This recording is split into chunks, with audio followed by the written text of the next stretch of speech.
Je vous demande de m'écouter attentivement, car ce que je vais dire ne sera pas répété. Ma voix tremble légèrement, mais je reste debout, droit comme un i, tenant fermement le microphone dans ma main droite. Le silence tombe sur l'assemblée comme un drap de plomb. Je vois ma fille, Catherine, qui se lève brusquement de son siège, les yeux écarquillés d'horreur. Son mari, François, l'attrape par le bras, la forçant à se rasseoir. Il n'aurait jamais imaginé que moi, Bernard Moreau, 73 ans, j'oserais défier leurs ordres. Ce matin, ma propre fille m'a pris à part et m'a demandé de ne pas prendre la parole pendant le baptême de mon petit-fils. Elle m'a regardé droit dans les yeux et m'a dit que je pourrais embarrasser la famille. Imaginez, être considéré comme une menace par votre propre enfant. Un murmure traverse l'assemblée. Le prêtre se tortille, mal à l'aise. Mais ce que ma fille et son mari ignorent, c'est que j'ai passé 73 ans à me taire quand je devais parler. Et aujourd'hui n'est pas le jour où je vais continuer cette tradition. Je lève les yeux et fixe le parrain de mon petit-fils, un homme en costume 3 pièces, assis au premier rang. Monsieur le roi, vous êtes ici en tant que parrain de Louis, mais saviez-vous que l'homme qui vous a confié ce rôle sacré n'est pas le père biologique de cet enfant? La salle entière retient son souffle. François bondit de sa chaise, le visage déformé par la rage, mais je lève la main pour l'arrêter. Ne vous inquiétez pas, François. Je ne suis pas là pour vous humilier, mais pour dire la vérité. Une vérité que cet enfant mérite de connaître un jour. Je me tourne vers l'assemblée et continue. Ma petite fille, Louis, mérite de grandir dans la vérité, pas dans un nid de mensonges. Et maintenant, avant de vous raconter comment nous en sommes arrivés là, je vous demande de vous abonner à cette chaîne et de me dire dans les commentaires d'où vous regardez cette vidéo. L'histoire que vous allez entendre mérite d'être partagée. Tout a commencé il y a 3 ans, lors d'une froide soirée de décembre. Je vivais alors dans ma petite maison à la périphérie de Lyon, celle où j'avais élevé Catherine après le décès de ma femme, Marie. Le téléphone a sonné et c'était Catherine, m'annonçant avec enthousiasme qu'elle allait se marier avec François, un homme que je n'avais rencontré que 2 fois. Un homme d'affaires, directeur commercial dans une entreprise pharmaceutique, toujours pressé, toujours important. « Papa, je voudrais que tu viennes vivre avec nous après le mariage. » m'avait-elle dit. Tu es tout seul dans cette grande maison et nous avons une chambre d'amis qui serait parfaite pour toi. Sur le moment, j'avais été touché. Ma fille pensait à moi, voulait prendre soin de son vieux père. Qu'aurais-je pu demander de plus? J'ai accepté, vendu ma maison, celle où chaque recoin me rappelait Marie, où chaque marche d'escalier racontait l'histoire de l'enfance de Catherine. Le jour du déménagement, François était là, dirigeant les déménageurs avec une efficacité clinique. « Non, non, pas ce fauteuil. Il ne s'accorde pas avec notre décoration. » l'avais-je entendu dire. C'était le fauteuil de Marie, celui dans lequel elle berçait Catherine bébé. Je n'avais rien dit. Le fauteuil était resté sur le trottoir. Les premiers mois avaient été convenables. J'avais ma chambre, au bout du couloir, loin de leur espace de vie. Je prenais mes repas principalement seul, François rentrant tard, Catherine occupée par son travail d'architecte. Mais j'étais reconnaissant. Après tout, il m'avait accueilli, non. Le changement est survenu quand Catherine a annoncé sa grossesse. François est devenu plus présent, plus impliqué dans la maison. Et soudain, ma présence semblait l'irriter. « Bernard », m'avait-il dit un soir, alors que Catherine était couchée, souffrant de nausées, « je pense qu'il serait préférable que vous preniez vos repas à des heures régulières. Votre tendance à grignoter toute la journée dérange Catherine. » C'était faux, bien sûr. Je mangeais toujours aux mêmes heures, celles que j'avais respectées toute ma vie d'instituteur. Mais je n'avais rien dit. Encore une fois, je m'étais tu. Puis il y a eu l'incident de la télévision. « Pourriez-vous baisser le volume ?» m'avait demandé François un dimanche après-midi. Ou mieux, utiliser un casque? Le bruit perturbe Catherine qui a besoin de repos. Je regardais un documentaire sur l'histoire de France, une passion que j'avais toujours partagée avec mes élèves durant mes 40 années d'enseignement. Le volume était à peine audible. J'avais hoché la tête et éteint la télévision. Je m'étais retiré dans ma chambre avec un livre. Les incidents s'étaient multipliés. Ma vaisselle laissée dans l'évier alors que je la lavais toujours. Mes chaussures mal rangées alors qu'elles étaient alignées près de la porte. Le journal que je laissais traîner alors qu'il était soigneusement plié sur la table basse. François trouvait toujours quelque chose à redire, toujours en invoquant le bien-être de Catherine. Et moi, je me taisais. Pour ma fille, pour mon futur petit enfant. Un jour, environ 6 mois après le début de la grossesse, j'étais assis dans le jardin, profitant d'une rare journée ensoleillée. Catherine est venue s'asseoir à côté de moi, son ventre rond pointant vers le ciel. « Papa », m'a-t-elle dit, les yeux fixés sur l'horizon. « François pense qu'il serait peut-être mieux pour toi de vivre en résidence senior. Il dit que nous serons très occupés avec le bébé et que tu serais mieux entouré. » Mon cœur s'est serré. « Et toi, qu'en penses-tu » Elle a hésité. « Je pense qu'il a peut-être raison. Tu serais avec des gens de ton âge. Tu pourrais jouer aux cartes, faire des sorties. »« Je vois, » avais-je répondu, la gorge nouée. « Et l'argent de la vente de ma maison qui devait servir à agrandir la vôtre pour accueillir le bébé ?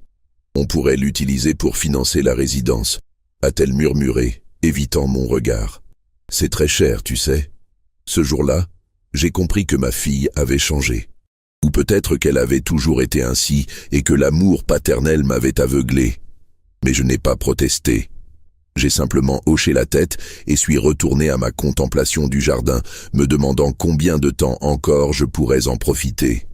C'est à cette époque que j'ai remarqué les appels. François recevait des appels qu'il prenait toujours en s'isolant, parlant à voix basse.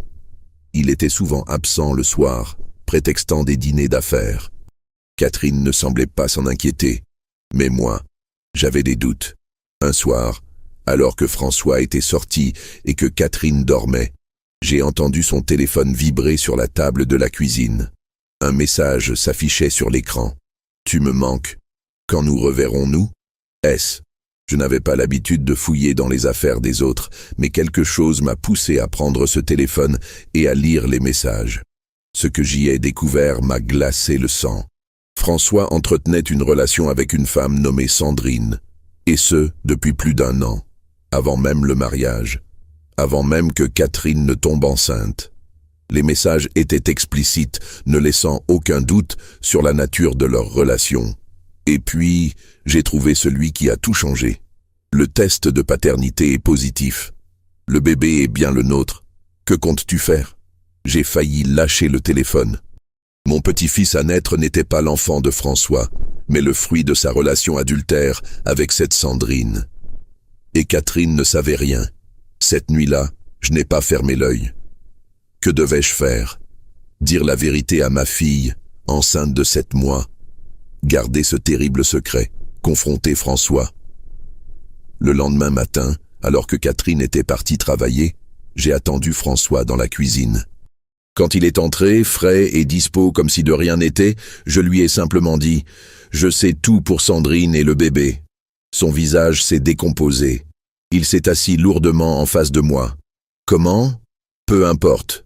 Ce qui compte, c'est ce que tu comptes faire maintenant. » François a passé sa main dans ses cheveux parfaitement coiffés. « Écoutez Bernard, les choses sont plus compliquées que vous ne le pensez. Catherine et moi, notre mariage était arrangé par nos familles. Nos entreprises devaient fusionner. Je n'ai jamais voulu, mais tu l'as épousée, ai-je dit, la colère montant en moi.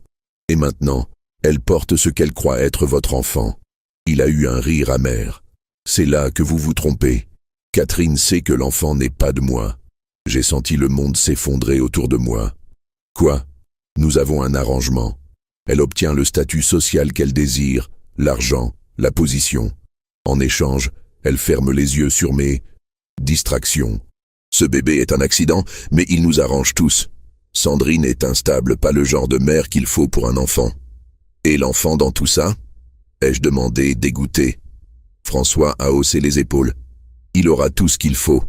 Un nom, une éducation, de l'argent.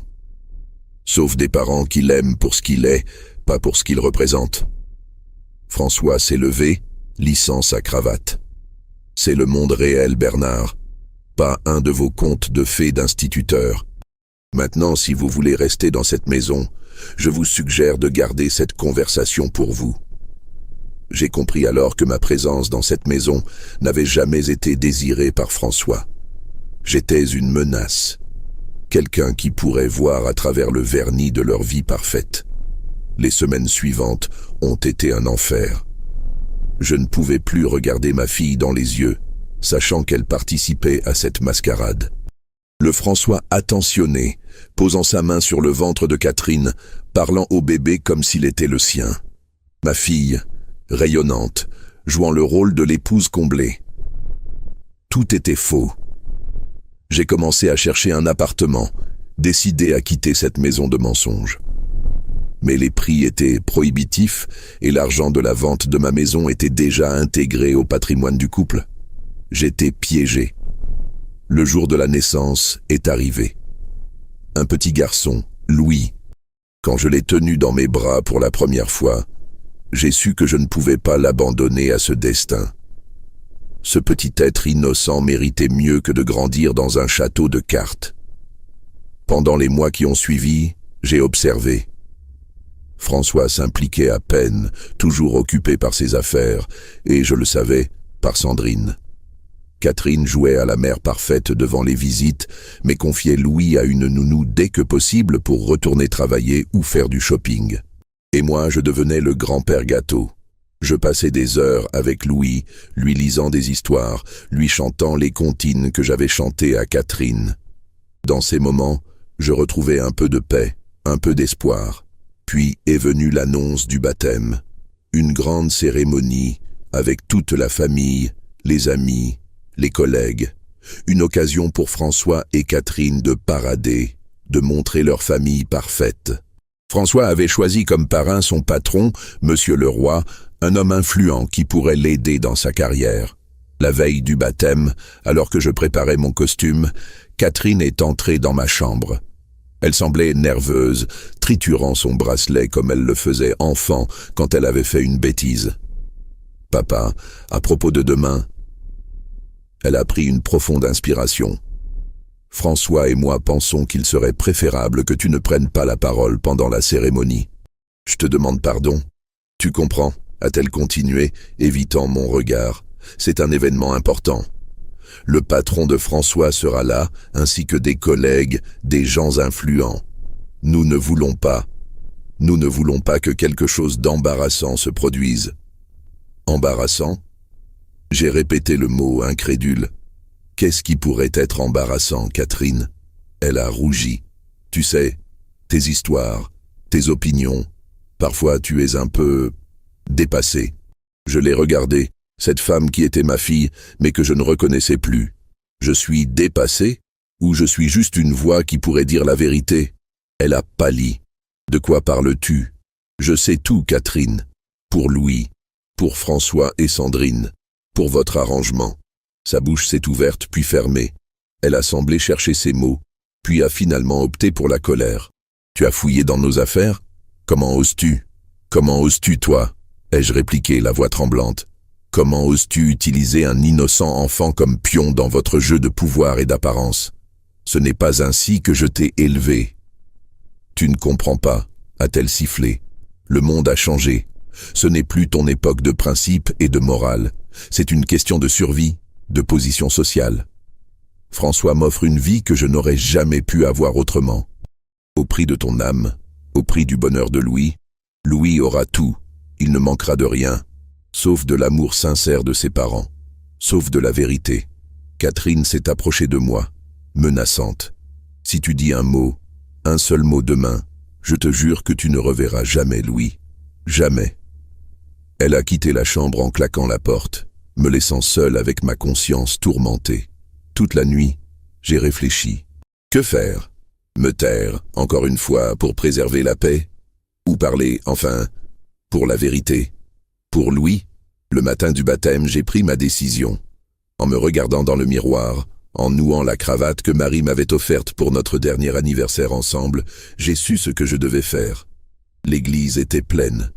Famille, amis, collègues, tous venus admirer le petit Louis et surtout être vus à cet événement social. François paradait, présentant fièrement son fils à son patron. Catherine souriait, radieuse dans sa robe bleu pâle, jouant à merveille son rôle de mère comblée. La cérémonie s'est déroulée sans accroc. Le prêtre a versé l'eau sur le front de Louis, qui a protesté en pleurant. Les parrains et marraines ont fait leurs promesses. Les photos ont été prises. Puis est venu le moment de la réception dans la salle paroissiale. Le moment des discours. François a parlé le premier, remerciant tout le monde d'être venu, parlant de la joie immense d'être père, avec une conviction qui m'a donné la nausée. Puis le micro a circulé. La marraine a dit quelques mots. Monsieur le roi a fait un discours pompeux sur l'importance de la famille et des valeurs, ironiquement. Et puis, contre toute attente, le prêtre m'a tendu le micro.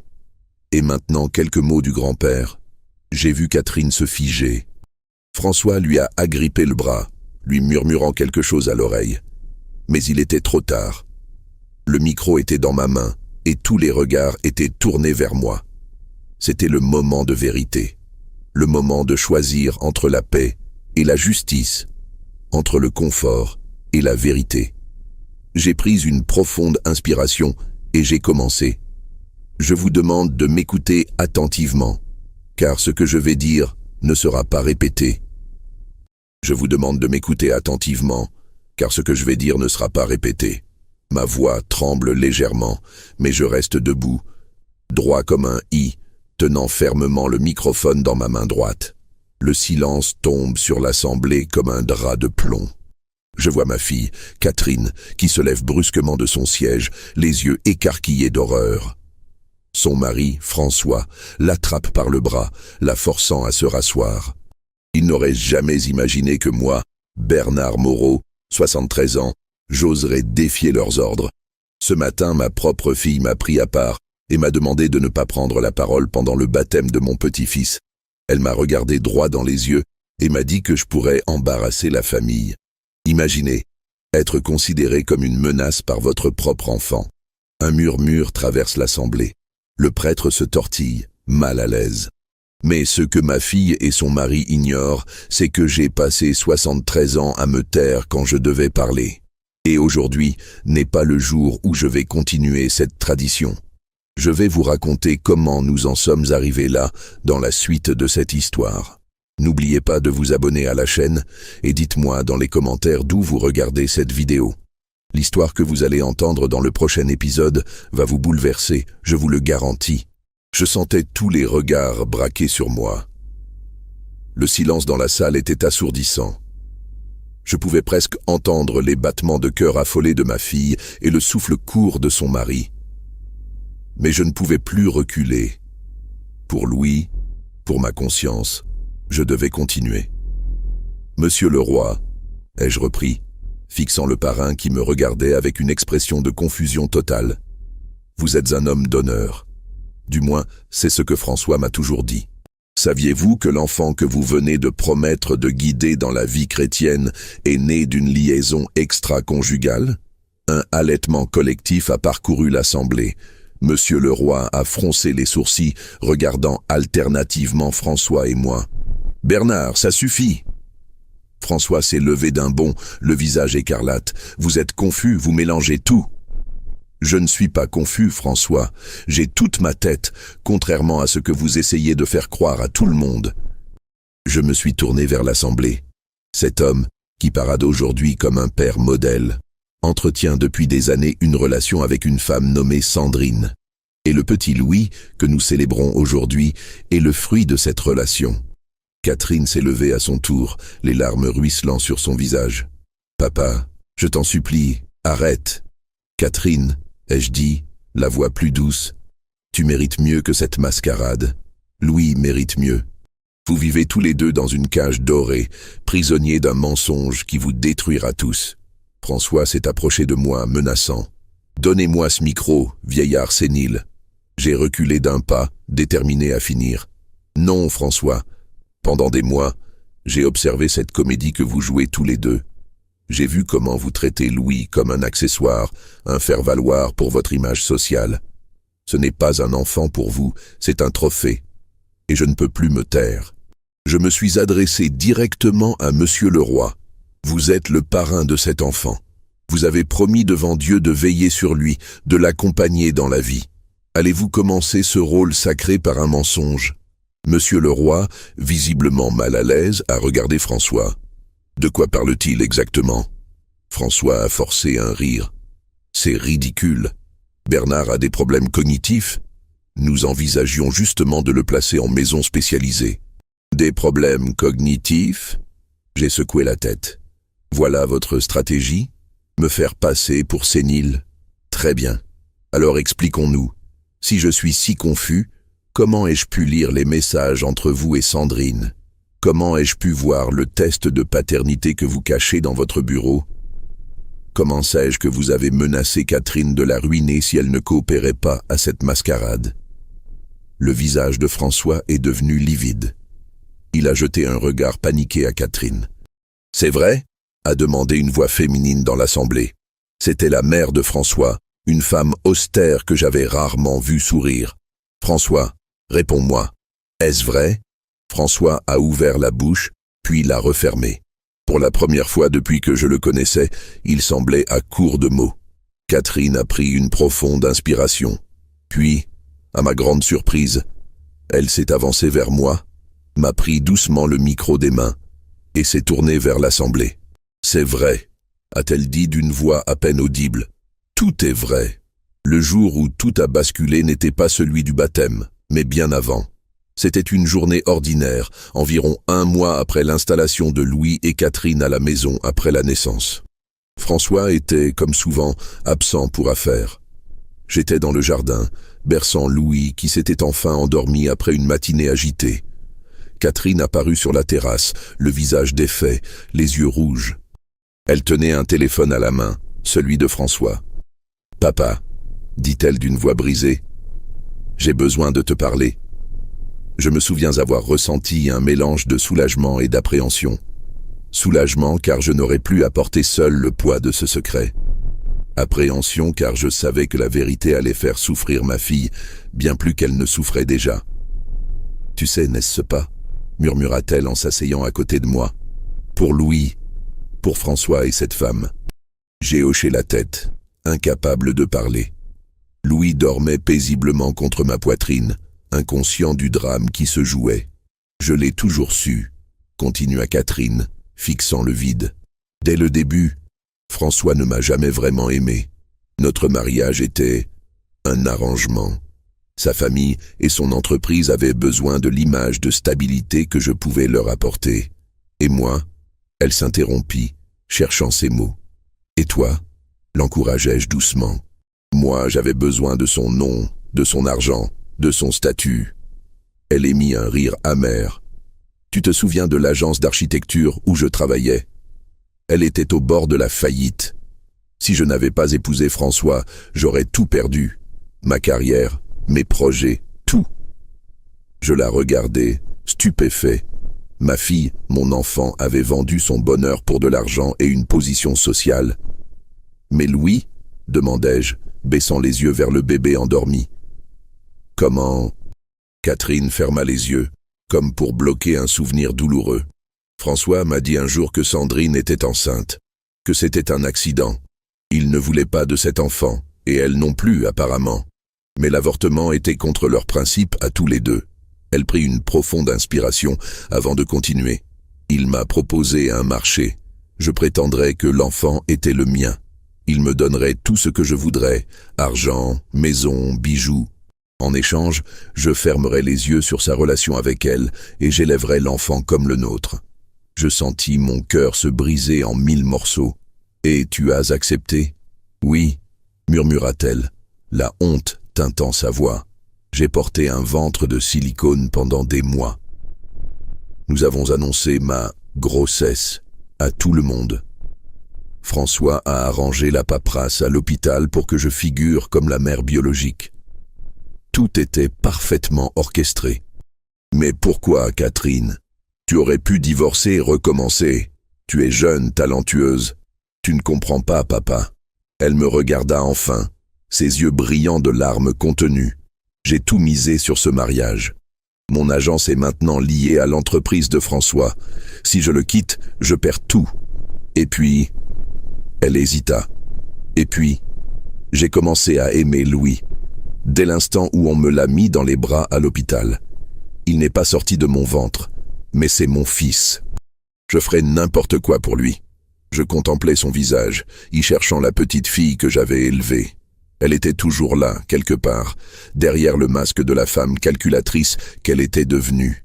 Et maintenant, demandai-je, pourquoi me dire tout cela aujourd'hui? Catherine me tendit le téléphone de François. Parce que je viens de découvrir que François et Sandrine prévoient de s'enfuir avec Louis. Ils veulent me l'enlever. Je pris le téléphone lisant les messages échangés. C'était pire que ce qu'elle disait.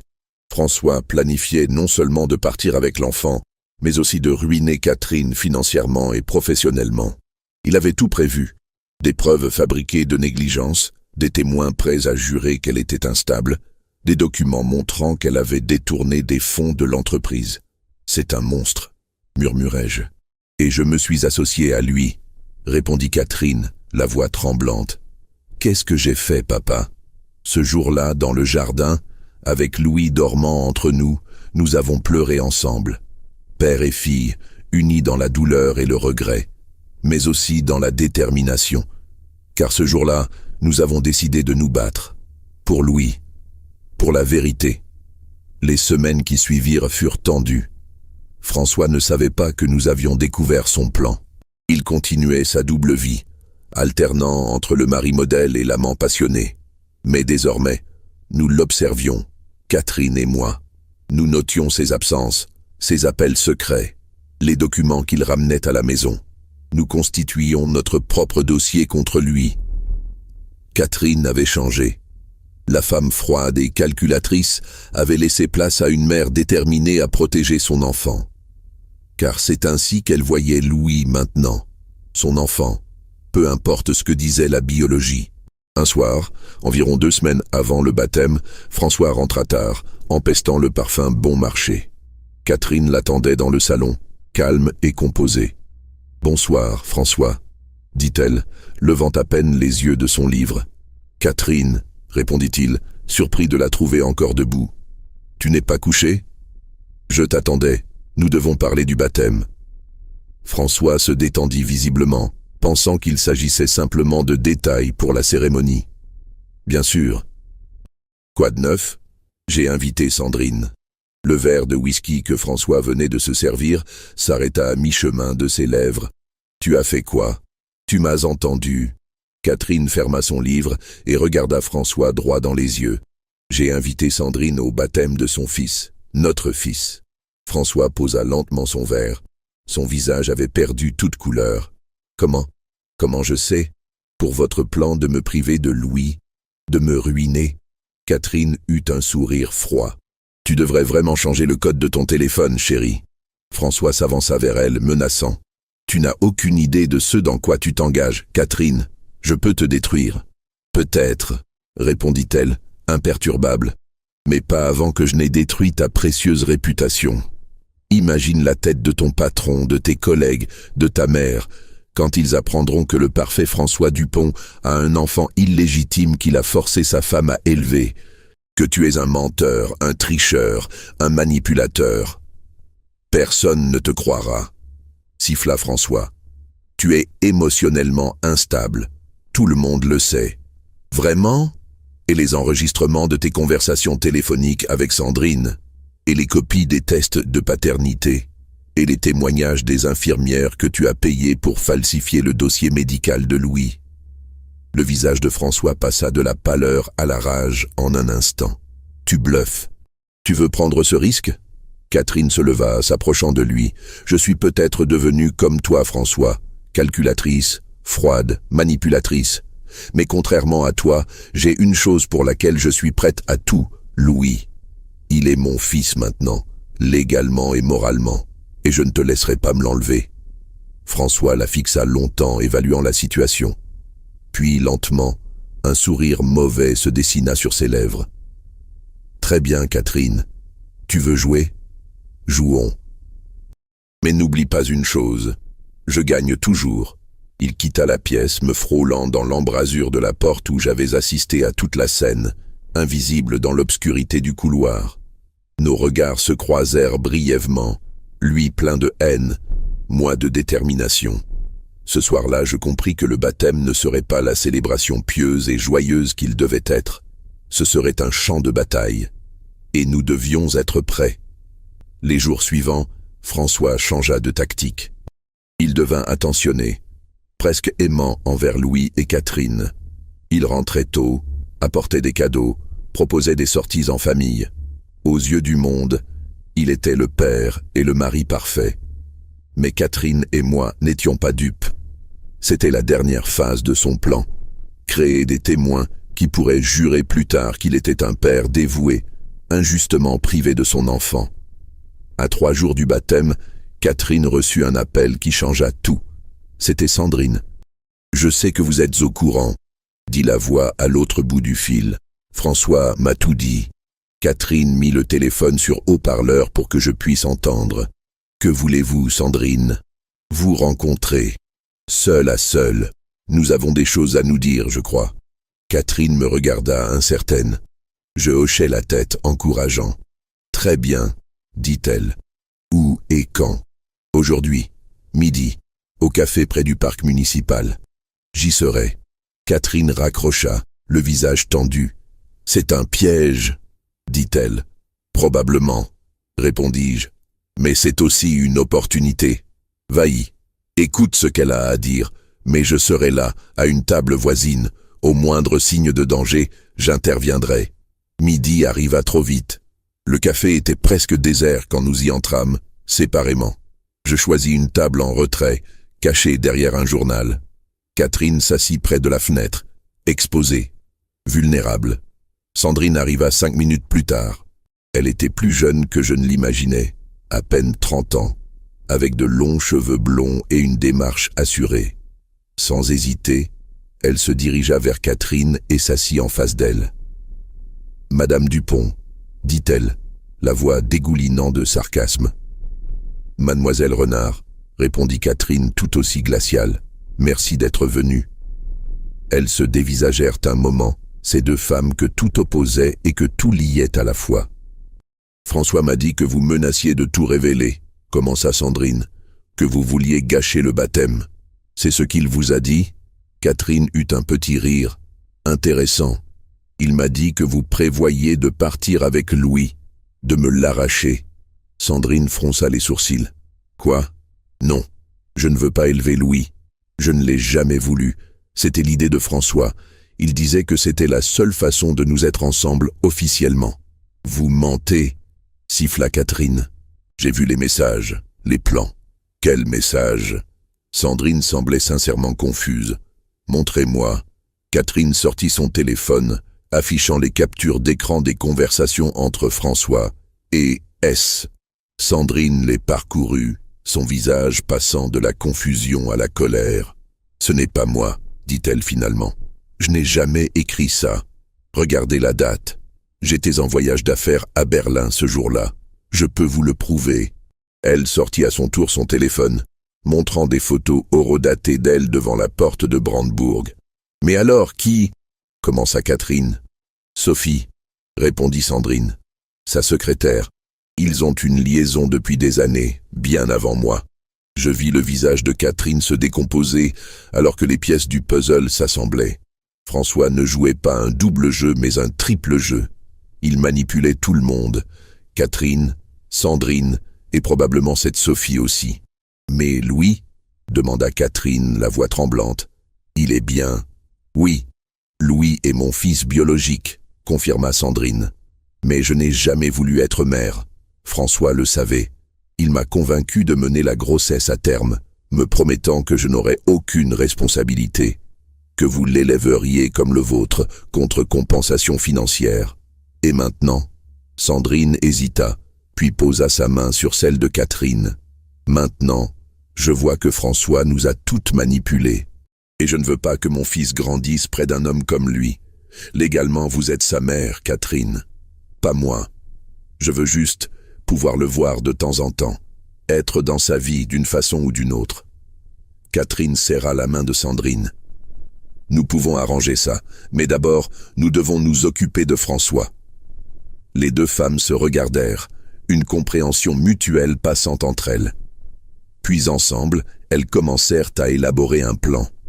Un plan qui se concrétiserait 3 jours plus tard, au baptême de Louis. La veille du baptême, quand Catherine m'a demandé de ne pas prendre la parole, ce n'était pas par honte ou par peur de ce que je pourrais dire. C'était parce qu'elle et Sandrine avaient prévu autre chose. Quelque chose que je risquais de perturber par ignorance, mais je ne le savais pas.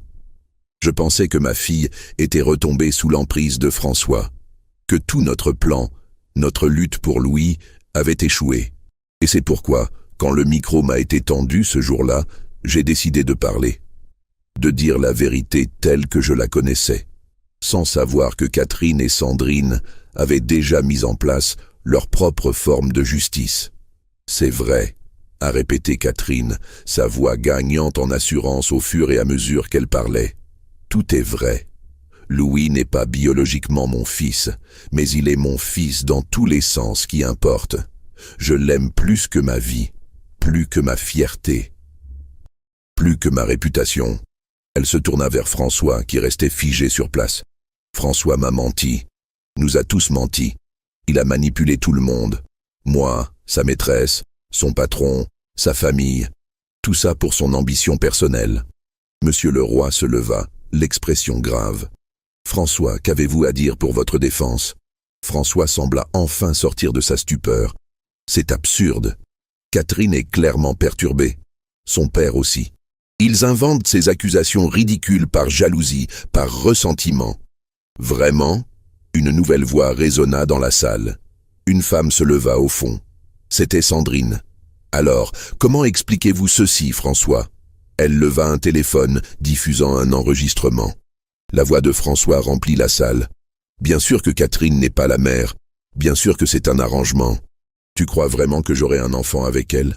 Elle n'est qu'un moyen d'accéder à la fortune de son père et aux connexions de sa famille. Une fois que j'aurai ce que je veux, je me débarrasserai d'elle. Et de ce vieux fou de Bernard aussi. Un silence de mort s'abattit sur l'assemblée. Puis, lentement, la mère de François se leva et s'approcha de lui. Sans un mot, elle le gifla de toutes ses forces. « Tu n'es plus mon fils », dit-elle simplement avant de quitter la salle. Monsieur le roi s'avança vers François, le visage dur. « Considérez-vous comme licencié Dupont. Je ne tolère pas ce genre de comportement dans mon entreprise. » François, blême, regarda autour de lui, cherchant un soutien qui ne viendrait pas. Puis ses yeux se posèrent sur moi. « Vous, siffla-t-il, tout ça est de votre faute. » Il se jeta sur moi, les poings levés, mais il fut immédiatement maîtrisé par 2 hommes, le frère de Catherine et un ami de la famille. Ils le maintinrent fermement jusqu'à l'arrivée de la police, que quelqu'un avait appelé discrètement. Catherine s'approcha de moi, Louis dans les bras. « Je suis désolée, papa, » murmura-t-elle. « J'aurais dû te faire confiance, te dire notre plan. » « Quel plan ?» Elle sourit faiblement. Sandrine et moi avions prévu de confronter François aujourd'hui, devant tout le monde.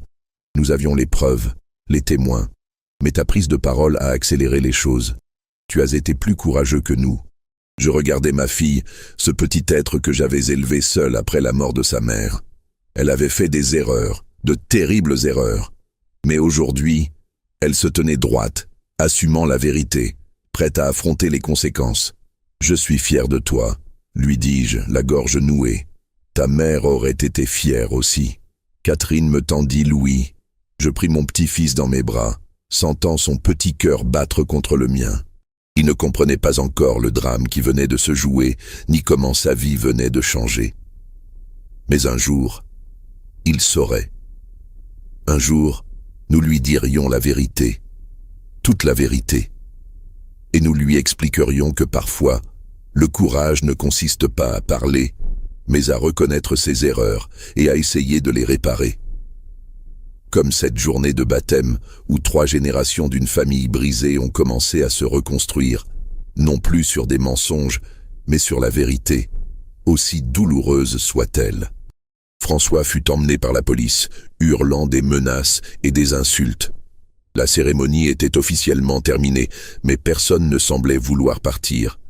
Il y avait un sentiment étrange dans l'air, comme si, après la tempête, nous avions tous besoin de rester ensemble, de nous assurer que nous étions bien vivants, bien réels. Sandrine s'approcha timidement de Catherine et moi. « Je peux le tenir ?» demanda-t-elle, regardant Louis avec un mélange de tendresse et de regret. Catherine hésita un instant, puis me reprit Louis des bras et le tendit à Sandrine. « Voici notre fils, dit-elle doucement.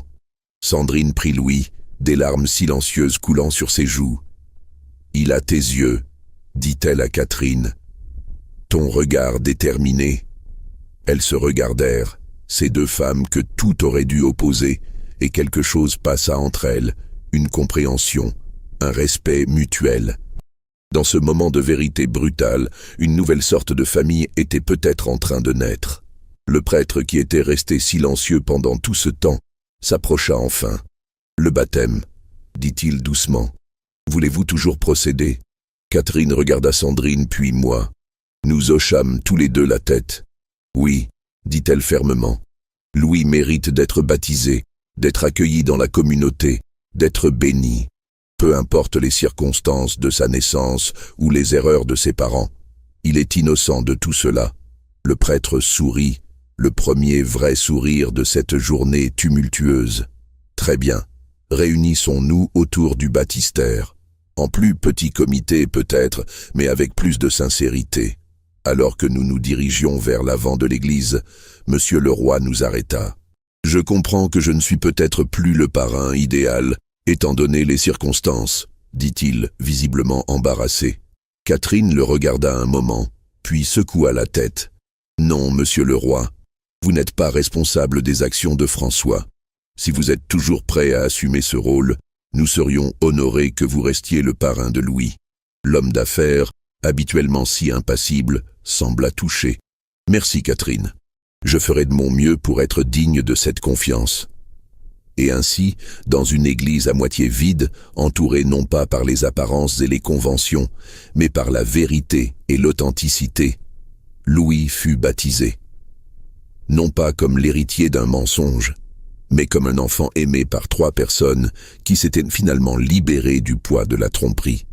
Quand tout fut terminé, quand les derniers invités furent partis, Catherine, Sandrine, Louis et moi nous retrouvâmes sur les marches de l'église. Le soleil se couchait, teintant le ciel de rose et d'or. « Et maintenant ?» demanda Sandrine, incertaine. Catherine regarda Louis endormi dans ses bras. « Maintenant, nous rentrons à la maison. Et demain, nous commencerons à construire une nouvelle vie, une vie basée sur la vérité. »« Ensemble ?» demanda Sandrine hésitante. « D'une façon ou d'une autre, oui, » répondit Catherine. « Louis a besoin de nous deux. Et peut-être que nous avons besoin l'une de l'autre aussi. » Elles se tournèrent vers moi, ces 2 femmes fortes qui avaient traversé l'enfer et en étaient ressorties plus sages, plus authentiques. « Et toi, papa ?» demanda Catherine. « Que vas-tu faire ?» Je regardai ma fille, son fils, et cette étrange nouvelle famille qui se formait sous mes yeux. « Je serai là, » dis-je simplement, « pour vous tous, si vous voulez de moi. » Catherine me prit la main. « Nous avons toujours voulu de toi, papa. C'est François qui t'a éloigné de nous, qui nous a tous éloignés les uns des autres. » En descendant les marches de l'église, avec ma fille d'un côté et Sandrine de l'autre, Louis dormant paisiblement entre nous, je me sentis plus léger que je ne l'avais été depuis des années. Comme si le poids de tous les mots non dits, de toutes les vérités cachées, avait enfin été levé de mes épaules. Ce jour-là, j'avais appris quelque chose d'important. Le courage ne consiste pas toujours à combattre ou à résister. Parfois, le courage, c'est simplement dire la vérité quand tout le monde autour de vous préfère vivre dans le mensonge. Et parfois, cette vérité, aussi douloureuse soit-elle sur le moment, est le seul chemin vers la guérison et la liberté. Louis grandirait maintenant dans un foyer différent de celui que François et Catherine avaient imaginé. Peut-être pas un foyer conventionnel. Peut-être pas le foyer que la société jugerait normal. Mais un foyer fondé sur l'honnêteté, sur l'acceptation de nos erreurs et sur notre volonté de faire mieux. Et n'est-ce pas, au fond, le meilleur héritage que nous puissions laisser à un enfant ? en regardant ma fille bercer son fils, car oui, il était vraiment son fils maintenant, dans tous les sens qui comptent. Je sus que j'avais fait le bon choix, que nous avions tous fait le bon choix, et que, malgré la tempête que nous venions de traverser, l'avenir s'annonçait enfin ensoleillé. 3 mois se sont écoulés depuis le baptême de Louis. 3 mois qui ont transformé nos vies plus profondément que je n'aurais pu l'imaginer. Ce matin-là, assis sur la terrasse de notre nouvelle maison, je regardais Catherine et Sandrine installer Louis dans sa poussette pour leur promenade matinale habituelle. Elles discutaient avec animation, planifiant leur journée. Qui aurait pu croire, en les voyant ainsi, qu'elles avaient été des rivales il y a si peu de temps? La vie prend parfois des tournants inattendus, des tournants qui nous semblent d'abord catastrophiques, mais qui finissent par nous mener exactement là où nous devions être. Après le scandale du baptême, rien n'a été simple. François a été arrêté pour fraude, détournement de fonds et falsification de documents officiels. L'enquête a révélé qu'il avait utilisé son mariage avec Catherine pour accéder aux comptes de l'entreprise de son père, décédé quelques années plus tôt. Il avait également détourné de l'argent de sa propre entreprise, ce qui expliquait pourquoi Monsieur Leroy l'avait licencié si rapidement. Les journaux locaux s'étaient emparés de l'affaire, étalant notre vie privée en première page pendant plusieurs jours. Scandale au baptême.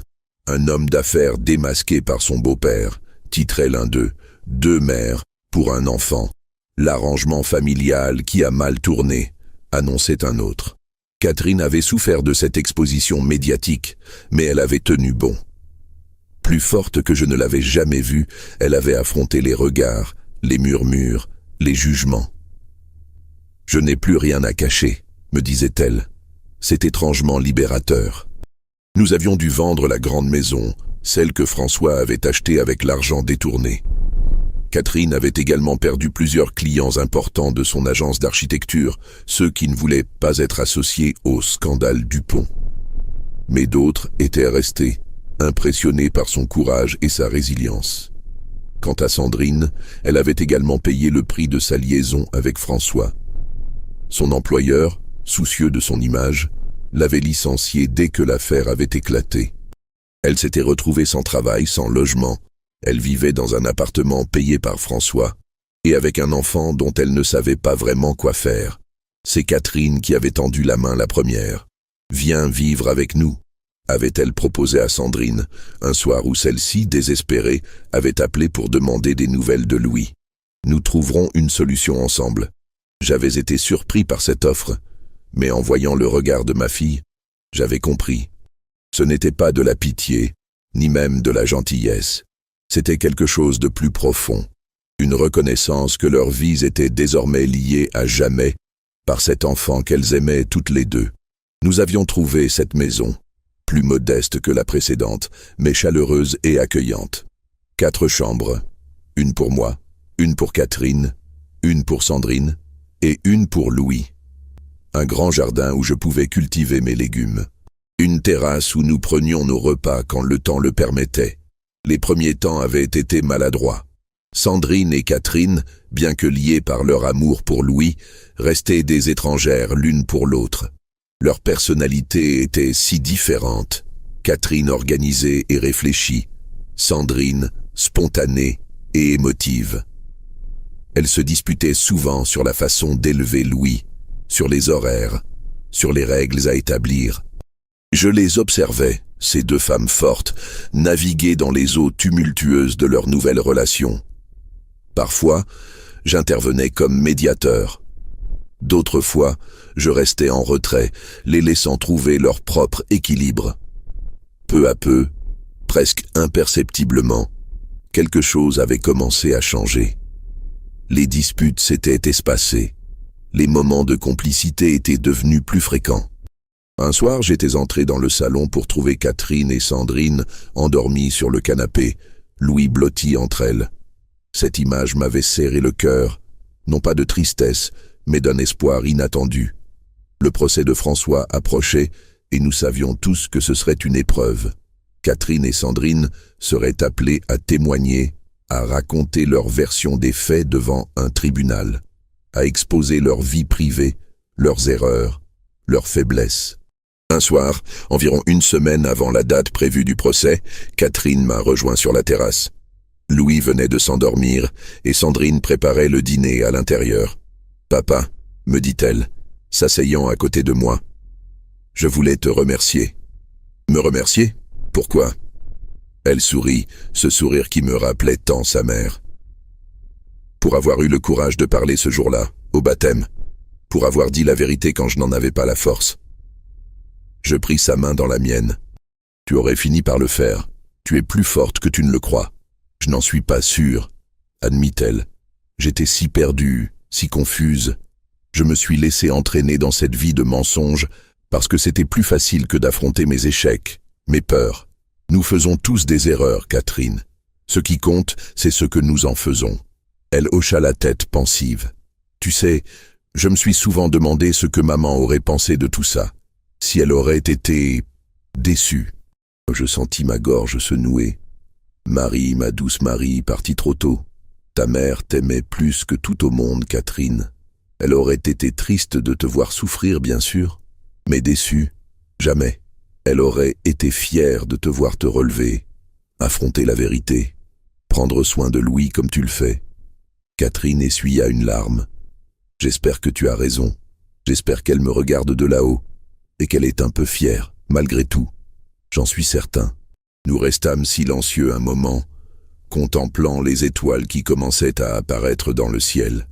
Puis Catherine reprit, sa voix à peine audible. « Tu sais ce qui est le plus étrange dans toute cette histoire? C'est que, malgré tout le mal qu'il a fait, je dois une certaine reconnaissance à François. » Je la regardais, surpris. « Comment ça? Sans lui, je n'aurais jamais eu Louis. Je n'aurais jamais connu cette forme d'amour, cet amour maternel qui me dépasse, qui me transforme chaque jour. Et sans lui, je n'aurais jamais rencontré Sandrine. » Son regard se porta vers la cuisine, où Sandrine fredonnait doucement en cuisinant. Je suivis son regard, comprenant soudain ce qui se développait entre elles, quelque chose de plus profond qu'une simple coparentalité. « Tu l'aimes, » dis-je simplement. Catherine rougit légèrement. « C'est compliqué. Nous avons beaucoup de blessures à guérir, toutes les deux, et notre relation a commencé dans des circonstances si inhabituelles. L'amour trouve souvent son chemin dans les endroits les plus inattendus, lui dis-je, serrant sa main. Ta mère et moi nous sommes rencontrés quand sa voiture est tombée en panne devant l'école où j'enseignais, tu te souviens ? Qui aurait pu prévoir que cette panne nous mènerait à 25 années de bonheur ensemble ? » Catherine sourit à ce souvenir qu'elle avait entendu tant de fois. « Tu crois vraiment que ça pourrait marcher, Sandrine et moi ? Je crois que vous méritez toutes les deux d'être heureuses. Et Louis mérite de grandir dans un foyer rempli d'amour. Le reste, eh bien, le reste, vous le découvrirez ensemble. » Sandrine nous appela pour le dîner, interrompant notre conversation. Mais je vis dans les yeux de ma fille une lueur nouvelle, un mélange d'espoir et de détermination qui me rappela la jeune femme qu'elle était avant que l'ambition et la peur ne la transforment. Le jour du procès arriva, gris et pluvieux, comme si le ciel lui-même reflétait la solennité de l'occasion. Nous nous étions préparés du mieux possible. Catherine et Sandrine avaient consulté leur avocat, répété leurs témoignages, anticipé les questions difficiles. Louis était resté avec une voisine bienveillante, une grand-mère dont les petits-enfants vivaient loin et qui se délectait de ces moments passés avec un bébé. Le tribunal était bondé.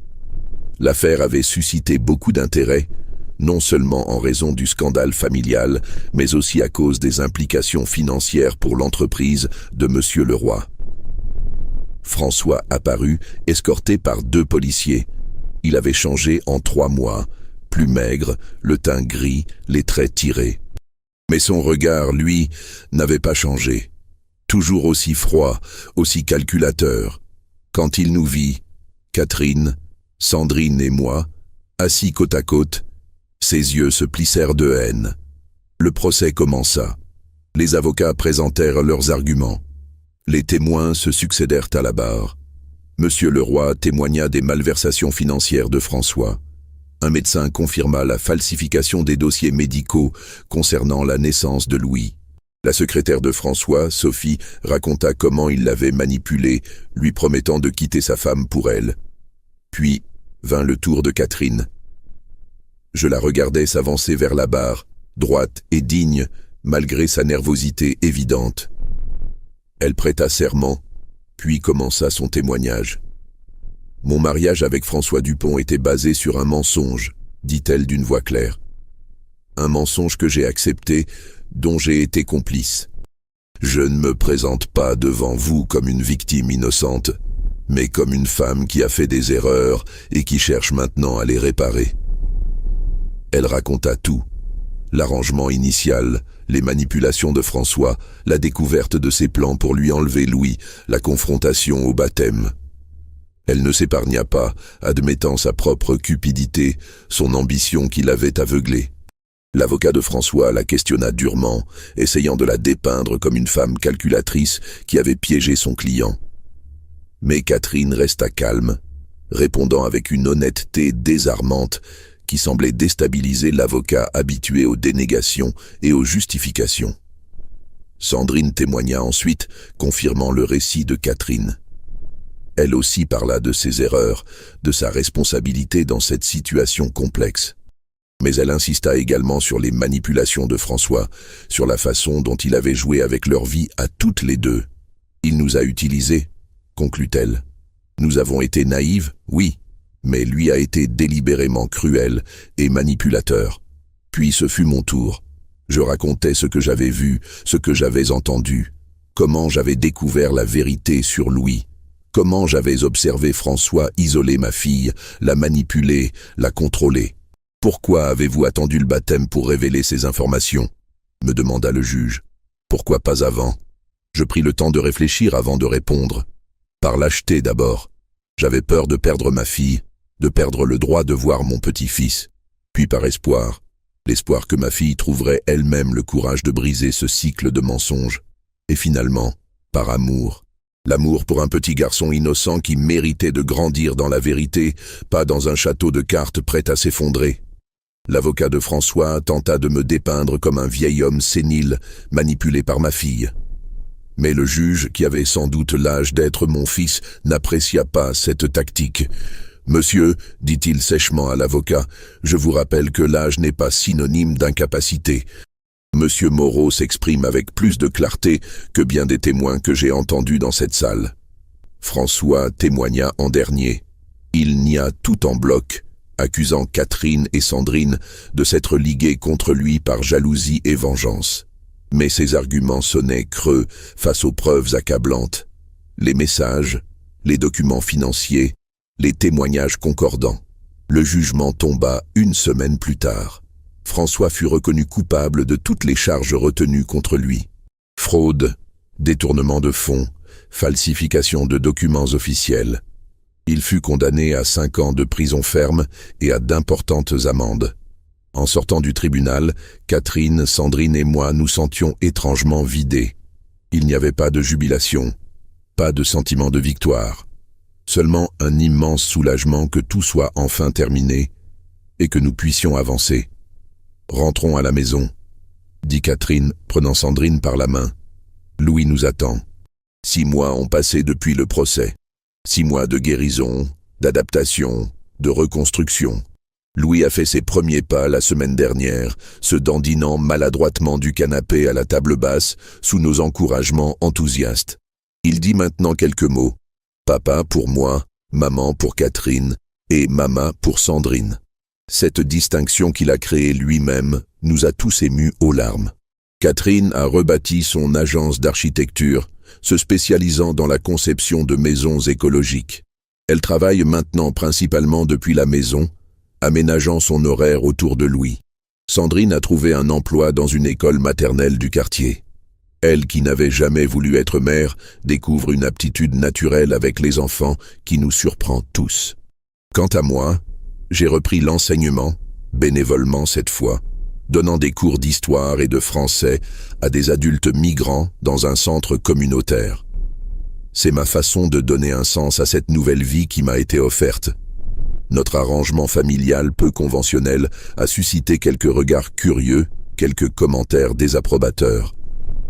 Mais nous avons appris à les ignorer. Ce qui compte, c'est que Louis grandisse entouré d'amour et de vérité. Le reste est secondaire. Catherine et Sandrine ont officialisé leur relation il y a 2 mois. Ce n'était pas une surprise pour moi. J'avais vu leur amour grandir jour après jour, né des cendres d'une situation impossible. Elles projettent de se marier l'année prochaine, dans une cérémonie simple avec seulement leurs proches. François, depuis sa cellule, a tenté plusieurs fois de nous contacter. Des lettres pleines de regrets, de promesses, de manipulations à peine voilées. Nous les avons toutes renvoyées sans les ouvrir. Certaines personnes ne changent jamais vraiment, et nous avons appris notre leçon.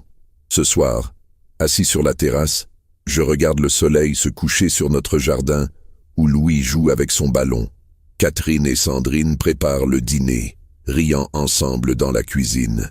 Cette scène de bonheur domestique, si simple et pourtant si précieuse, me remplit d'une gratitude profonde. Je pense souvent à ce jour du baptême, à ce moment où j'ai pris la parole malgré l'interdiction de ma fille, à ce moment où j'ai choisi la vérité plutôt que le confort, à ce moment qui a changé nos vies à jamais. Certains pourraient dire que j'ai ruiné la cérémonie, embarrassé ma famille, créé un scandale. Mais je sais maintenant que ce moment de courage a été le catalyseur dont nous avions tous besoin pour nous libérer des chaînes du mensonge. Louis vient vers moi, son ballon dans les mains, un grand sourire sur son visage. « Papa », dit-il me tendant le ballon, « joue ». Je me lève, ignorant mes genoux qui protestent, et je rejoins mon petit-fils sur la pelouse. Nous jouons ensemble alors que le ciel se teinte d'orange et de rose. Catherine et Sandrine nous observent depuis la terrasse, bras dessus, bras dessous. C'est dans ces moments simples que je trouve le plus grand bonheur. Non pas dans les grands discours ou les actes héroïques, mais dans la vérité vécue au quotidien. Dans l'amour donné et reçu librement, sans condition ni manipulation. Louis trébuche et tombe sur l'herbe. Je me précipite pour l'aider, mais il se relève tout seul, déterminé. Je souris en reconnaissant cette résilience, celle de Catherine, celle de Sandrine, et peut-être un peu la mienne aussi.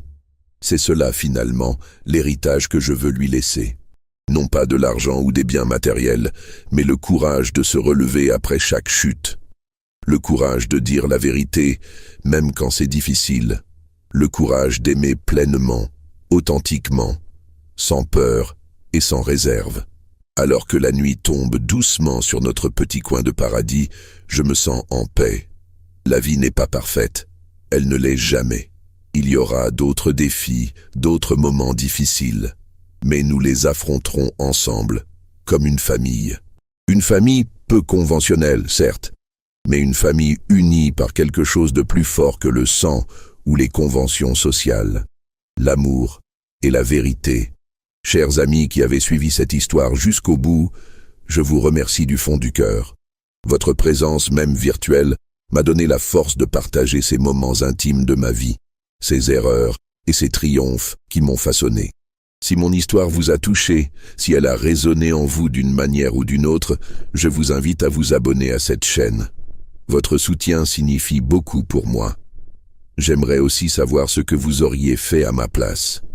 Auriez-vous parlé lors de ce baptême, sachant les conséquences possibles? Ou auriez-vous choisi de garder le silence pour préserver une paix illusoire? Partagez vos réflexions dans les commentaires, j'ai hâte de les lire et d'échanger avec vous. La vie nous met parfois face à des choix impossibles où aucune option ne semble idéale.